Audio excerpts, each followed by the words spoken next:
मैं तो यही कह रहा हूँ कि आपका चैनल बहुत अच्छा है, तो इसको ज़्यादा ज़्यादा सब्सक्राइब करो कि by peace at any cost, कि शांति का जीवन दो, जीवन को हार्ड मत करो, सिंपलीफाई करो। तो कोर्ट में जाके उनकी कोर्ट होती है, वहां पे जाके चलाना, आप अपना फाइन पे करके आप, उसमें सजा भी हो सकती है कई जगह पे चलान विद हैवी कॉस्ट करके भी हो सकती है। उसकी बुक्स पढ़ रहे हैं, स्टडी कर रहे हैं, कंप्लायंस कर रहे हैं, तो हर कंपनी की अपनी पॉलिसी है, तो उसके अकॉर्डिंगली हम उसको उनका एक चार्ट बना के देते हैं कि ऐसे काम करें।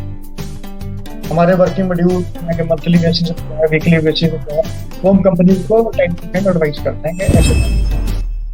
आज का सेशन बहुत अलग है क्योंकि आज हम आध्यात्म के ऊपर बात नहीं करने वाले, हेल्थ के ऊपर बात नहीं करने वाले। आज हम बात करने वाले हैं लेबर लॉज के ऊपर, स्टैच्यूटरी कंप्लायंसेस के ऊपर। जैसे कि आपने देखा होगा, मैं अपने वीडियोस को बहुत सिंपल रखता हूँ। मैं कोई गहराई में उतर के इनको डिस्कस नहीं करने वाला। लेबर लॉ क्या होते हैं बस इसको समझने की कोशिश करूँगा। स्टैच्यूटरी कंप्लायंस क्या होते हैं इसको समझने की कोशिश करूँगा। नमस्ते दोस्तों, मेरा नाम है तरुण और आप देख रहे हैं लाइफ आजकल विद तरुण। उम्मीद करता हूँ आप लोग ठीक होंगे। आज हम स्टैच्यूटरी कंप्लायंस को जानने के लिए, लेबर लॉ को थोड़ा सा समझने के लिए बात करने वाले हैं मनदीप शर्मा जी से। मनदीप शर्मा जी एक HR कंसल्टेंसी चलाते हैं और ये कंपनीज को लेबर लॉ समझने में मदद करते हैं, और या फिर लेबर लॉ से रिलेटेड कोई भी कंसर्न आता है, कोई भी इशू आता है तो उसको सुलझाने में मदद करते हैं। तो आइए अपनी चर्चा शुरू करते हैं मनदीप शर्मा जी के साथ। हेलो मनदीप भाई, नमस्ते, वेलकम टू माय शो। नमस्कार, कैसे हैं सर? बहुत बढ़िया, आप कैसे हैं? बहुत बढ़िया। ये लॉन्ग टाइम ओवर ड्यू था, ये हमारी मीटिंग बहुत दिनों से पेंडिंग पड़ा था, तो थैंक यू सो मच, आज अपने अपना टाइम दिया और मुझे मौका दिया कि मैं आपसे कुछ बातें कर सकूं। तो इससे पहले कि हम अपनी कॉन्वर्सेशन शुरू करें, आपसे रिक्वेस्ट करूंगा मनदीप भाई कि थोड़ा सा अपना परिचय दें मेरे दर्शकों को। सर, मेरा नाम मनदीप शर्मा है, मैं लेबर लॉ कंसल्टेंट हूँ और HR कंसल्टेंट हूँ। लीगल कंप्लायंसेस के ऊपर, लेबर लॉज के ऊपर काम करता हूँ।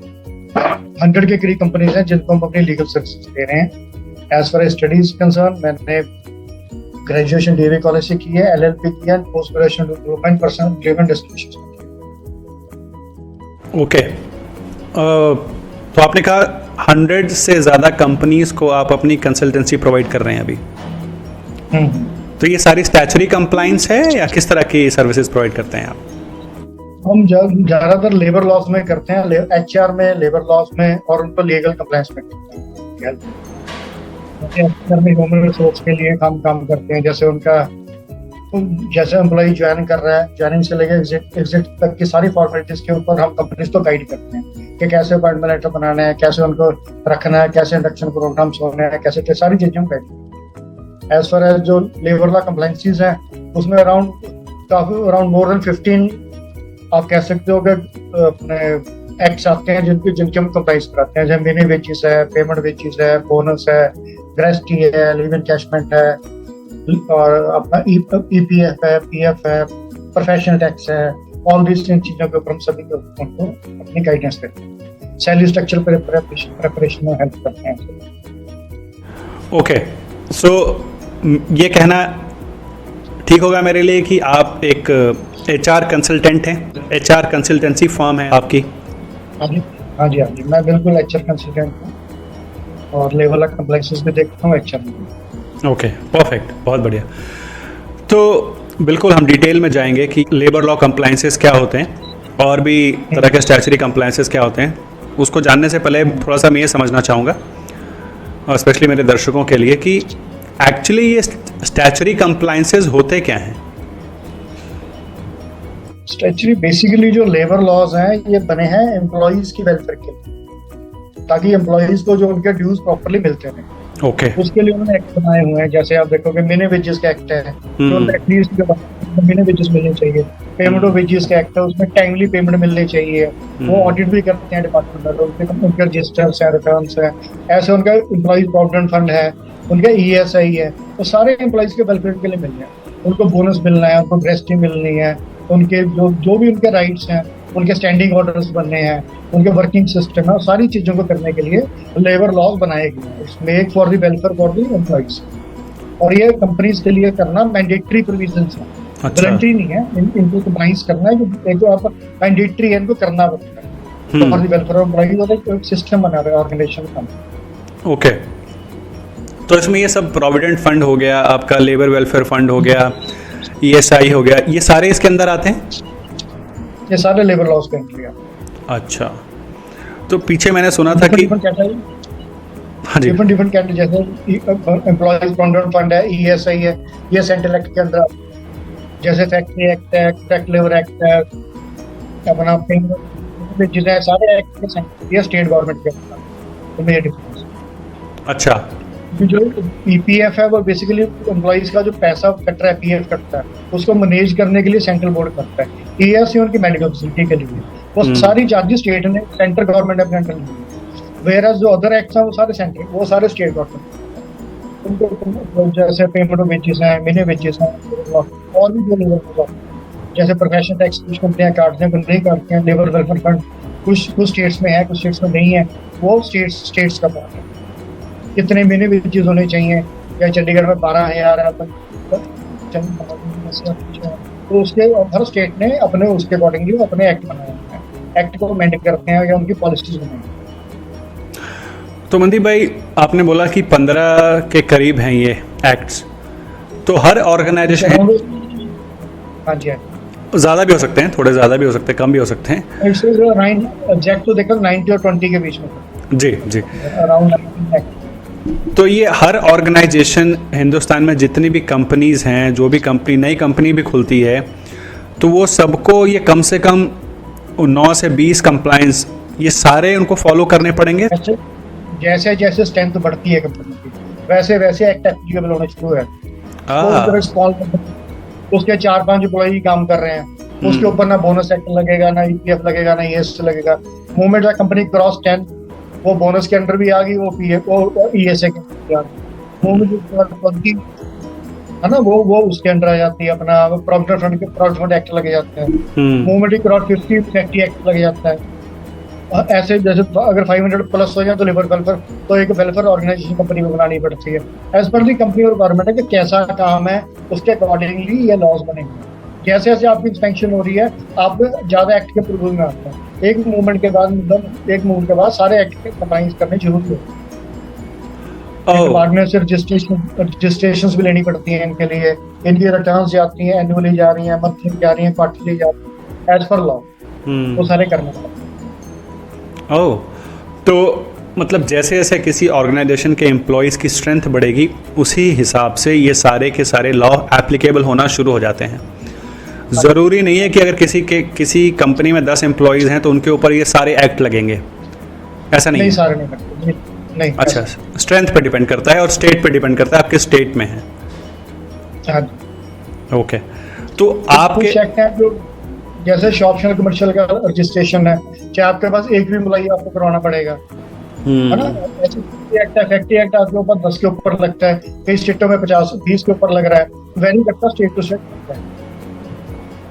जैसे ट्रैक लेबर एक्ट है, वो सेंट्रल गवर्नमेंट में 20 पे लग जाता है, और अपना पंजाब गवर्नमेंट में 50 के ऊपर लग रहा है। अगर 50 होगा फिर उसके बाद लाइसेंस लेना है। तो हर स्टेट ने अपने अकॉर्डिंगली बनाया होगा, they are controlled by this. Okay, तो उसकी रिटर्न कहीं की मैनुअल जा रही है, किसी ऑनलाइन जा रही है, एज पर स्टेट पॉलिसी है कैसे करना। तो मनदीप भाई, ये तो बड़ा एक तरह से कह लें कि बहुत मुश्किल काम है आपके लिए, क्योंकि लॉ हिंदुस्तान में एक तो वैसे ही समझना बड़ा मुश्किल है, कोई भी कंप्लाइंस है, कोई भी लॉ है उसको समझना बहुत मुश्किल है। और मेरे ख्याल से आपके अगर 100 क्लाइंट्स हैं तो ज़रूरी नहीं है कि वो एक ही एरिया, एक ही रीजन से हो, एक ही स्टेट से हो, अलग अलग स्टेट से भी हो सकते हैं। तो हर स्टेट का लॉ भी पता होना चाहिए आपको। देखो, जो बेसिक लॉ है ना, जैसे लेबर लॉज का, वो ऑलमोस्ट सेम है हर स्टेट अमेंडमेंट की हुई। बाकी हम प्रोफेशनल हैं, हमारा काम ही यही है, हम सारा दिन इसके ऊपर स्टडी कर रहे हैं, वर्क करते हैं, समझते हैं कैसे कैसे कंप्लेंट हो रही हैं। तो हमारी इस बीइंग HR एक्सपर्ट्स, हमारी इस चीज के ऊपर नजर रहती है कि क्या हो रहा है। हम उसकी बुक्स पढ़ रहे हैं, स्टडी कर रहे हैं, कंप्लायंस कर रहे हैं। तो हर कंपनी की अपनी पॉलिसी है, तो उसके अकॉर्डिंगली हम उसको उनको एक चार्ट बना के देते हैं कि ऐसे काम करना। हमारे वर्किंग शेड्यूल के मंथली बेसिस पे, वीकली बेसिस पे, वो हम कंपनीज को टाइम टू टाइम एडवाइस करते हैं कि ऐसे काम okay as per labour. Okay, तो स्टैचुरी का मतलब हो गया डिसाइडेड बाय लॉ, और स्टैचुरी कंप्लाइंस आपका ये है कि हिंदुस्तान में कोई भी कंपनी का अगर कोई एम्प्लॉई है तो उसके साथ कोई भी भेदभाव ना हो, उसको हर तरह की सुविधा मिले एक ऑर्गेनाइजेशन के द्वारा, इसके लिए लॉ बनाए गए हैं। Am I correct? हाँ, बेसिक यही make for the welfare of the employee, so that उनका यूज है वो टाइमली में। जैसे आप देखें कि सैलरी है, उन्होंने बोला कि सैलरी ऑन और 7th देनी है, ये कंपल्शन है ना। जैसे आप कह रहे हो कि जैसे प्रॉविडेंट फंड है 15 से पहले जमा होना हो, स्टैट्यूटरी बाउंड है, नहीं करोगे तो पेनल्टी पड़ेगी। करेक्ट। यस, प्रोफेशनल टैक्स 30 तारीख से पहले होना है। वो मतलब एक मिनी वेजेस है कि कोई पर्टिकुलर अमाउंट फाइनल कर दी कि उसके लिए इतनी अमाउंट अगर आप नहीं दे रहे हैं तो आप नॉन कंप्लायंस करना मैंडेटरी होता है। तो वो चीजें हम कंपनी को टाइम कोई लॉ में अमेंडमेंट आ रही है, हम गाइड करते रहते हैं कि these are things to be taken. Okay, मैं आपसे ये समझना प्रोफेशनल कंपनियां वो इस चीजों को प्रॉपर्ली टेक केयर करती है। इतना मुश्किल नहीं है अगर आप hire expert people for this work और आपकी अच्छी अच्छा टीम है तो आप अच्छे ढंग से कंप्लायंस कर सकते हैं। मुश्किल नहीं है ये आसान है करना। मुश्किल नहीं, अगर आप इंडल्ज हो, आपके पास HR एक्सपर्ट्स हैं, प्रोफेशनल्स आपने हायर किए हुए हैं, आपकी टीम अच्छी है, तो आप एक सिस्टम बना के उसको प्रॉपर्ली कंप्लायंस कर सकते हैं। उसको रूटीन में आप लेके आ सकते हो। लेकिन अगर आप रूटीन में चले तो करना मुश्किल है, क्योंकि ये पिक एंड चूज तो मैंडेटरी है, इसलिए इसको करना तो पड़ेगा। इसलिए get the information, get the things done from the knowledgeable people who are expert in this. बिल्कुल मनदीप भाई, तो मैं ये समझना चाहूँगा कि एक तो किसी ऑर्गेनाइजेशन में मान लीजिए 100 एम्प्लॉय है, 200 एम्प्लॉय है, मान लीजिए 500 एम्प्लॉय है, और उसके ऊपर ये सारे एक्ट एप्लीकेबल हो रहे हैं। तो मैं लॉ की बात तो बाद में करूँगा। ये तो पेपर वर्क ही इतना ज़्यादा होगा कि मुझे लगता है कि उसको वैसे मेंटेन करना बहुत मुश्किल होता है। तो अभी के टाइम पे जब हम सब डिजिटाइजेशन हो रही है, उस टाइम पे क्या लॉ की तरफ से भी कोई ऐसा प्रोविजन है कि ये पेपरलेस एक्टिविटी बन गया है, लेबर कंप्लायंस या स्टैट्यूटरी कंप्लायंस? जैसे लेबर के इंस्टीट्यूट हो रहे हैं उसमें 3 चीजें ऐसे कर रहे हैं जिसमें ये कंप्लायंस, जैसे उनको थोड़ा इजी कर रहे हैं, ईज ऑफ मैनेजमेंट में लेके आ रहे हैं, उसको थोड़ा इजी बना रहे हैं, ऑनलाइन कर रहे हैं। जैसे टेंडर्स आप ऑनलाइन मेंटेन कर सकते हो, आप जैसे PPF ESI सारा ऑनलाइन है, नो पेपर वर्क।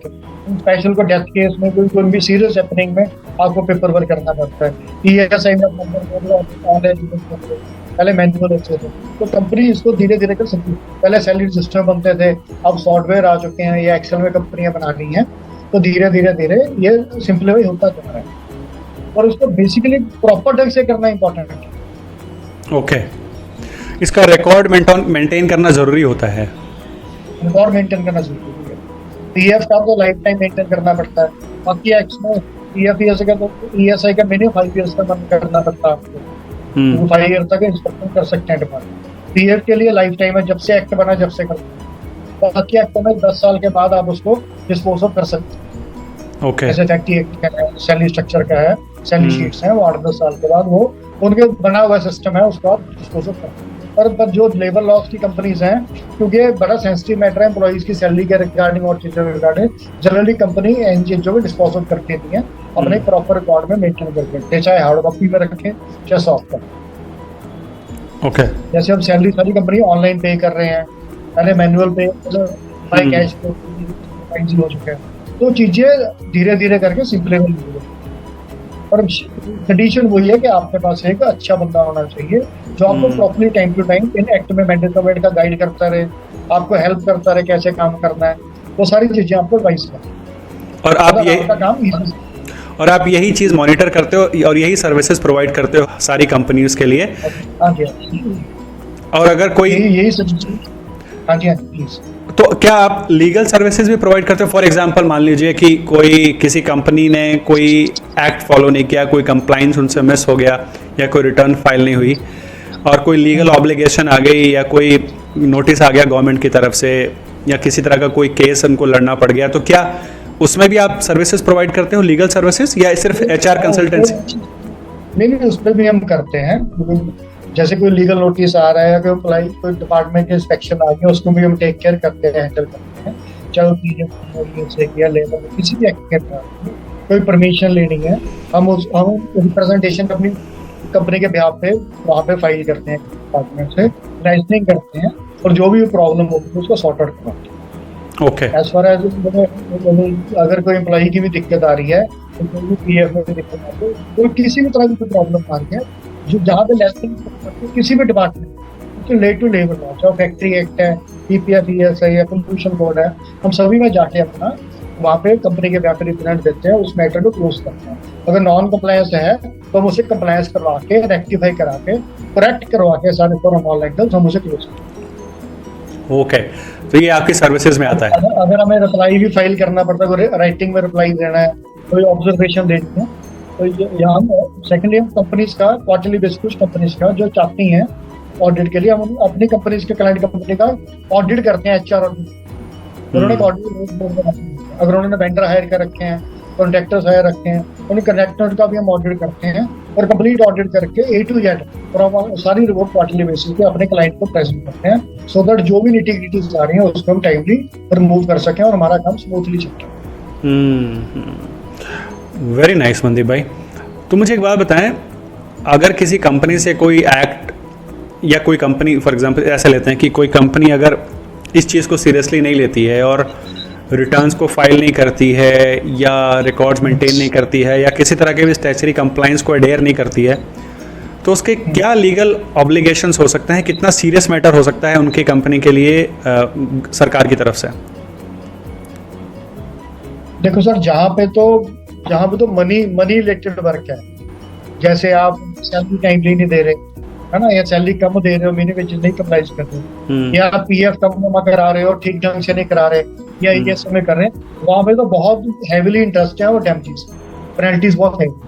ओके। जहाँ पे अदर है, जहाँ पे मान लो कोई रिटर्न है आपने लेट जमा करा दी है, या प्रॉपर्ली नहीं बन पाई, वहाँ पे डिपार्टमेंट भी लीनियंट व्यू लेता है कि चलो फिर मनी मैटर्स कर रहा है, जैसे भाई किसी का फुल एंड फाइनल कंपनी कर रही है ना, या प्रॉपर वे से नहीं किया, या उसको ग्रेस्टी नहीं पे कर रही, वहां पे कंपनी स्ट्रिक्ट एक्शन लेती है, हैवी पेनल्टी, हैवी इंटरेस्ट डाल के उन वर्कर को उसका बेनिफिट मिलता है। तो जेरा रिटर्न है कि चलो भी 15 को नहीं करानी, होना नहीं चाहिए ऐसा। सपोज करो लेट हुए या प्रॉपर्ली नहीं मेंटेन होते, डिपार्टमेंट कोऑपरेट करता है, वो कहता है कोई बात नहीं, आपसे ठीक करते हैं। तो जैसे एब्स्ट्रैक्ट मेंटेन करने होते हैं, नोटिस लगाने हैं, अगर मान लो कोई चीज मिस है, प्रॉपर्ली नहीं है, वहां पे डिपार्टमेंट एक सॉफ्ट कॉर्नर लेके उनको गाइड करता है भी इसे ठीक करो। अगर आप हैबिचुअल उसी चीज को रिपीट कर रहे हो, then department take a strict action. तो मेरे के ऊपर वो चलान भी काट सकते हैं वो डिपार्टमेंट के, कंपनी के ऊपर, और उनको कोर्ट में जाके अपना चलान करवाना पड़ता है, सिविल कोर्ट। तो ये जो आपके इस तरह के जो भी केसेस होते हैं, ये एक्चुअली सिविल कोर्ट में मैटर सॉल्व होते हैं, या लेबर लॉ का कोई अपना कोर्ट भी होता है, लेबर कोर्ट ऐसा कुछ भी होता है? देखो, जहाँ तो जो वर्करों का डिस्प्यूट है रिगार्डिंग पेमेंट ऑफ वेजेस, जो वर्कर है उनके लिए तो लेबर इंस्पेक्टर है, लेबर कोर्ट है, ALC है, लेबर ऑफिसर्स हैं, वहां पे जाके वर्कर कंप्लेन कर सकता है, और कंपनी भी कर सकती है, वो कंप्लाई कर। अगर कोई सीनियर पोजीशन पे है मान लो, है ना, और उसका आर्बिट्रेशन भी होता है, कईयों का आर्बिट्रेशन क्लॉज होती है, आर्बिट्रेशन ऑफिसर से क्लोज कर सकते हैं। तो जो सिविल मैटर तो हुआ कि जब डिपार्टमेंट चलान करता है, जब चलान करता है कि भाई आपने नॉन कंप्लायंस की हुई है, उस चलान के लिए आपको सिविल मैटर में सिविल कोर्ट में जाके केवल चलान, जैसे आपका गाड़ी का चलान होता है, आपके पास इंश्योरेंस नहीं है, कोई ऐसी चीज नहीं है, तो उस ढंग से वहां पे कोर्ट में जाके उनकी कोर्ट होती है, वहां पे जाके चलाना आप अपना फाइन पे करके आप करते, उसमें सजा भी हो सकती है, कई जगह पे चलान विद हैवी कॉस्ट करके भी हो सकती है। ओके। जैसे PF प्रोविडेंट फंड की अपना डिपार्टमेंट है, PSA का अपना है, अपनी कोर्ट से, अपने ट्रिब्यूनल्स है, उनके केस उन पे चलते। ओके।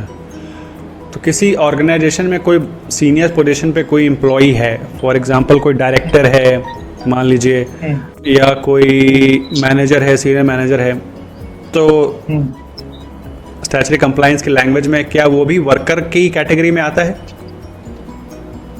लेबर देखो वर्कर में तो उसका क्लियर सिस्टम है कि कोई भी सैलरी 24,000 के नीचे है ग्रॉस वेजेस, और दोनों चीजें फॉलो होनी चाहिए, 24,000 या और 24,000 से ऊपर है या वो सुपरवाइजर है, उसके नीचे तो बंदे किसको कमांड करा रहा है, काम दे रहा है या उनकी छुट्टियां सैंक्शन कर रहा है, उसके वो वर्कर की कैटेगरी से आउट है, ठीक है। जिसकी 24,000 से ज्यादा सैलरी है और जिसके अंदर बंदे काम करते हैं, सुपरवाइजर है ना, चाहे वो मैकेनिकल में है चाहे वो क्लैरिकल में है, अगर इस कंडीशन में फिर वो अगर मान लो कोई अपना क्या कहते हो आप, ये दो कंडीशन पूरी होनी चाहिए, जरूरी है।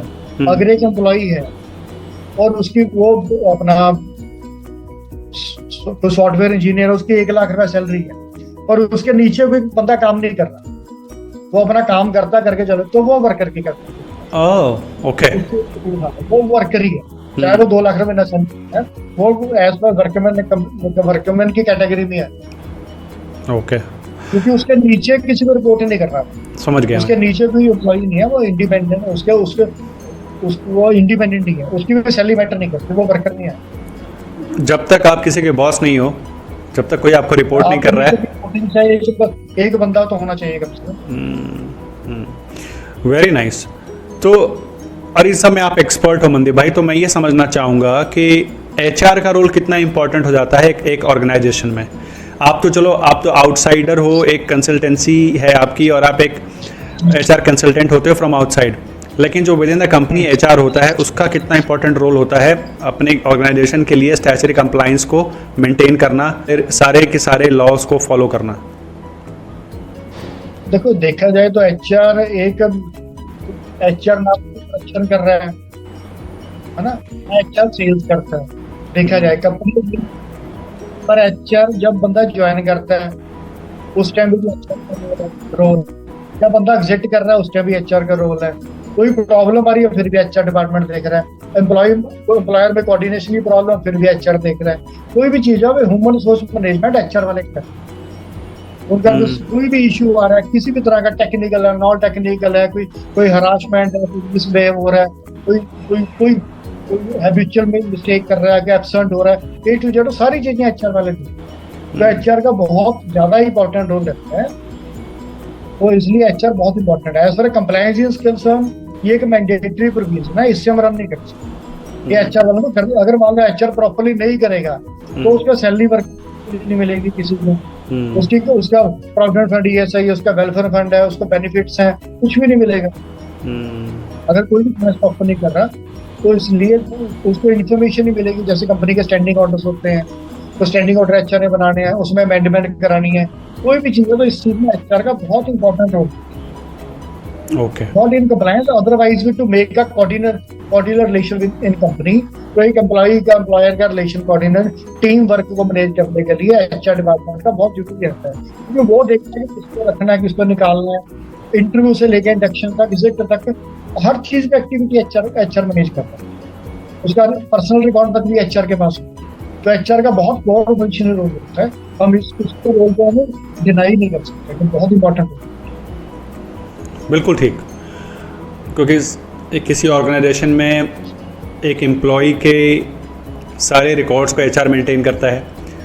एम्प्लॉय के ज्वाइन करने से लेके उसके एग्जिट करने तक, उसके रिज़ाइन करने तक, उसकी सारी इन्फॉर्मेशन एचआर के पास होती है। और उसका एक तरह से देखा जाए तो हर एक एम्प्लॉय की देखभाल अपनी ऑर्गेनाइजेशन में एचआर ही करता है। तो ऑफ कोर्स स्टैच्यूटरी कंप्लायंस के लिए भी एचआर ही जिम्मेदार है। तो मनदीप भाई ये बताएं आप मुझे कि क्या सिर्फ एचआर अकेले ये सारी चीज़ें मैनेज कर सकता है, या उसको एक्चुअली में आप जैसे कंसल्टेंट्स की ज़रूरत है, और आप एडवाइस करेंगे कि उनको ऐसी हेल्प लेनी चाहिए लीगल एडवाइजर से, या एचआर इतना एक्सपर्ट होता है कि अकेले खुद कर सकता है मैनेज वो सब कुछ?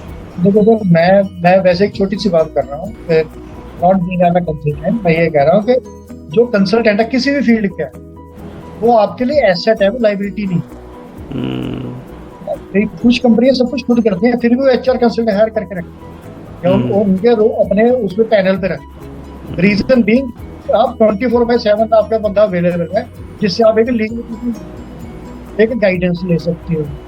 कुछ आप गलत कर रहे हो, जैसे वो आपका क्वार्टरली ऑडिट कर रहा है, आपको गाइड कर लेगा, तो इन्फॉर्मेशन आपको मिलती है, तो मिस्टेक होने का चांसेस उससे कम होते हैं, क्योंकि एक कंसल्टेंट का दायरा बहुत बड़ा है, तो कई कंपनियों से मिल रहा है, कई डिपार्टमेंट से मिल रहा है, तो उसका विजन सोचने का थोड़ा डिफरेंट है।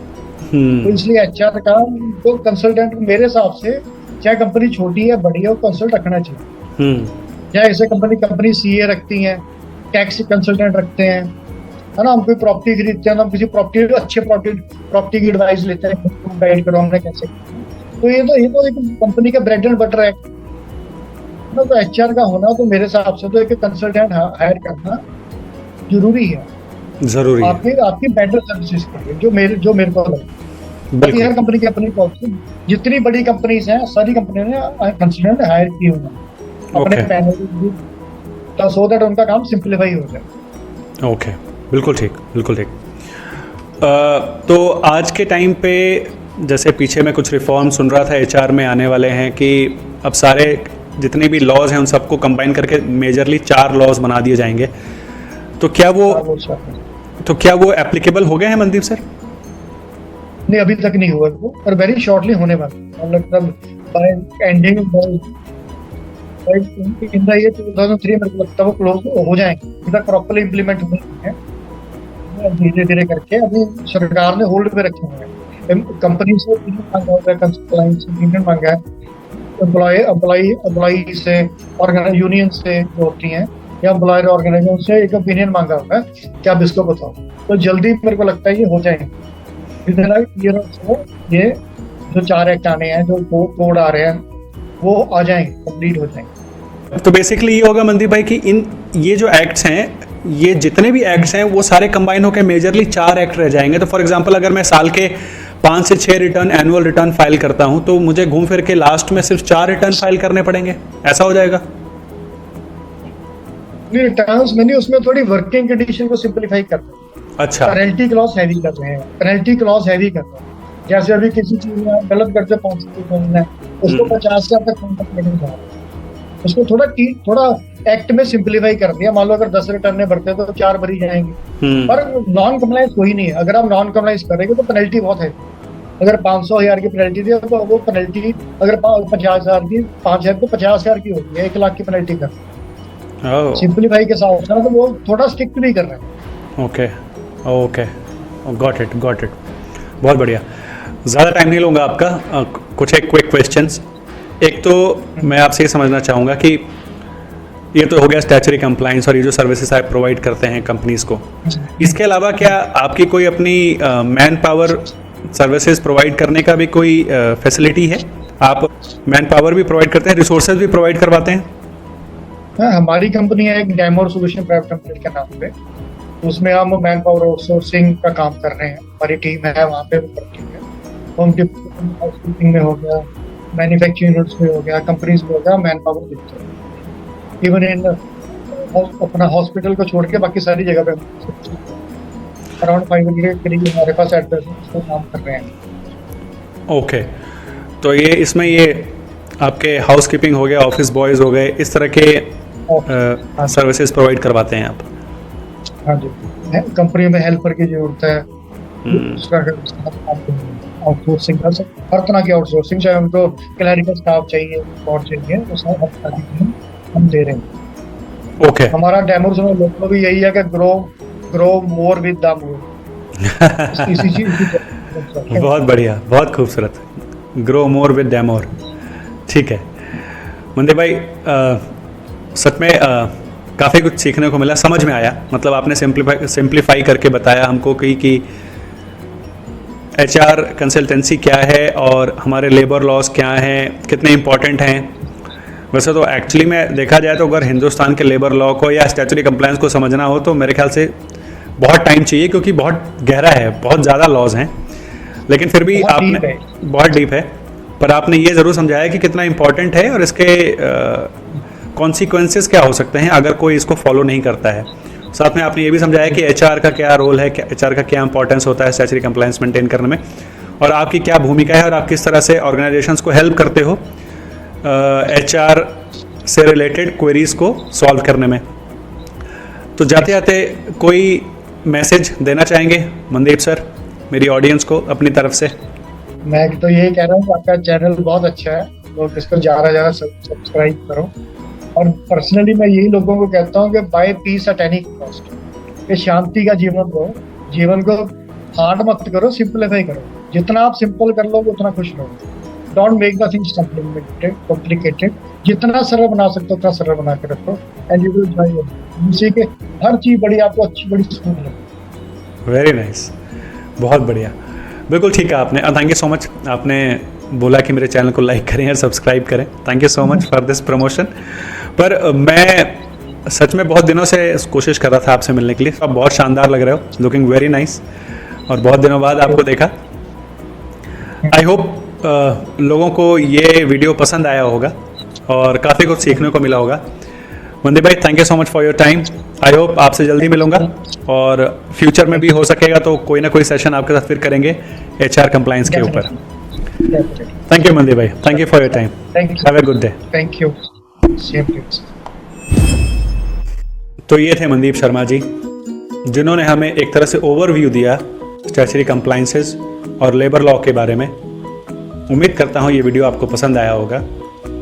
अगर ये वीडियो आपको अच्छा लगा तो प्लीज़ इस वीडियो को लाइक करिए, शेयर करिए और मेरे चैनल को सब्सक्राइब करिए। फिलहाल के लिए इतना ही।